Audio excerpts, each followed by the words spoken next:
खरं तर मला आभार मानण्याच्या व्यतिरिक्त काही काम ठेवलेलं नाही विनोद सरांनी. एक तर काय झालंय की मी इथं बसलेल्यांपैकी निम्मे तरी मला ओळखतात आणि मी नियमित गीतकार नाहीये हे इथल्या निम्म्या लोकांना माहित आहे. पण कसं आहे की काही गोष्टी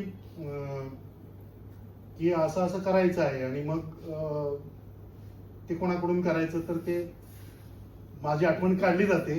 त्याच्याबद्दल मी एकतर विनोद कुलकर्णी सरांचा मी फार आभारी आहे, कारण संमेलन गीत असते हेच मला त्यांनी बोलवून सांगितलं तेव्हा कळलं. आणि मग आम्ही चर्चेला बसलो की काय काय याच्यामध्ये यायला हवं किंवा काय.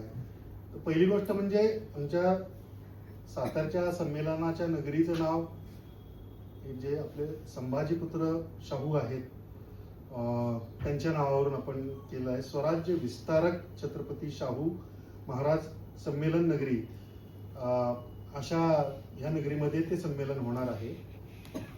तर शाहू महाराज, संभाजी महाराज, शिवाजी महाराज यांचा सगळ्यांचा एक वारसा सातारा जिल्ह्याला लाभलेला आहे. या सगळ्यांची पावलं लाभलेली आहेत साताऱ्याला.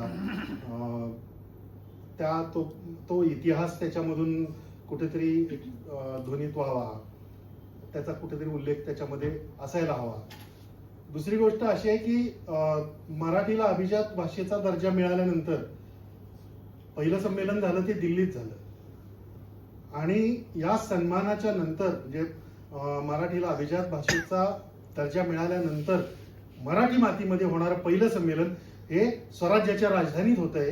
हे फार मोठं एक योगायोग आहे आणि हा सगळा जुळवून आणलाय विनोद सरांनी आणि जोशी सरांनी. त्यामुळं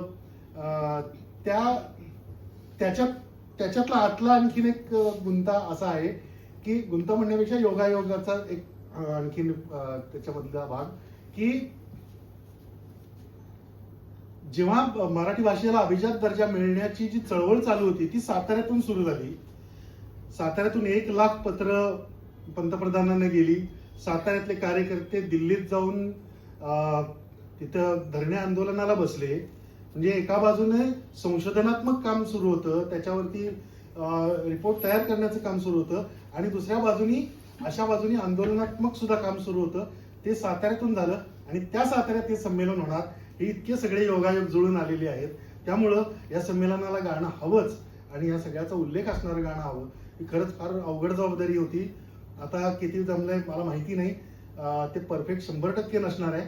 त्याच्यामध्ये काही ना काही आता 2-3 ठिकाणं तर मलाच अशी वाटतात की रेकॉर्डिंग झाल्यानंतर मला वाटलं की नाही ह्याच्याऐवजी हा शब्द असता तर बरं झालं असतं, त्याच्याऐवजी तो, असं एक 2-3 ठिकाणी माझं स्वतःलाच वाटतं. त्यामुळं तुम्हाला सगळ्यांना काही ते परफेक्ट वाटावं असं काही म्हणजे त्याच्यामध्ये इतकं कवी अगदी जे ग्रेट कवी आहेत तसं काही माझ्यामध्ये शोधू नका कृपया. हे जे सातारकर म्हणून मला वाटलं आणि मी मुळात तालवाद्यातला माणूस असल्यामुळे म्हणजे सगळंच थोडं थोडं आहे. बरेच जण म्हणतात की जॅक ऑफ ऑल ट्रेड आहे वगैरे. जर मराठीत अर्थ एक न धड भाराभर चिंध्या असा. तर तालवाद्य त्यातला एक भाग आहे. त्याच्यामुळं झालंय असं की मीटर मला कळतो आणि त्यामुळं गाणी लिहिता येतात एवढंच माहिती होतं. मग त्याच्यावरती थोडा विचार करणं आलं, अभ्यास करणं आलं, मग काय करायचं काय नाही आणि ते झालं. एकंदरीत माझ्या हातून झालं एवढंच मी म्हणेन. आणि विनोदची आणखीन माझी अडचण एकच आहे, व्यासपीठीय माणसं नाही मी तर नाटकातला आहे. मला पाठ केलेले संवाद म्हणायची सवय, त्यामुळं पाठ न करता व्यासपीठावर उभं राहून बोलण्याची सवय नाही आहे. पण मी या ठिकाणी वाघ सरांचे खूप त्यांचे आशीर्वाद मला मिळाले याचा मला खूप आनंद झाला. आणि सरांनी मॅडमनी आमच्या तर विनोद सरांची आमची तर बरेच वर्षांची आम्ही ऐक्यमध्ये म्हणजे पत्रकारितेची सुरुवात आम्ही दोघांनी एकत्र केली. त्यामुळं त्यांनी माझी आठवण या वेळेला काढावी आणि माझ्याकडून ते व्हावं. इथपर्यंत आता इथे जमलेल्यापैकी बऱ्याच जणांना ते आवडले, त्यांच्या रिॲक्शन्सवरून जाणवलं. धन्यवाद सगळ्यांना.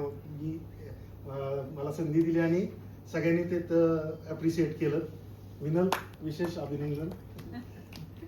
आणि त्यातले जे कलाकार बाकीचे आहेत, संगीतकार आहेत, त्यांनी सातारच्या संमेलनाला उपस्थिती त्यांनी येऊन जावं आणि एकदा मंचावरती उभं राहून लोकांना चेहरा दाखवा एवढी माझी त्यांना विनंती आहे.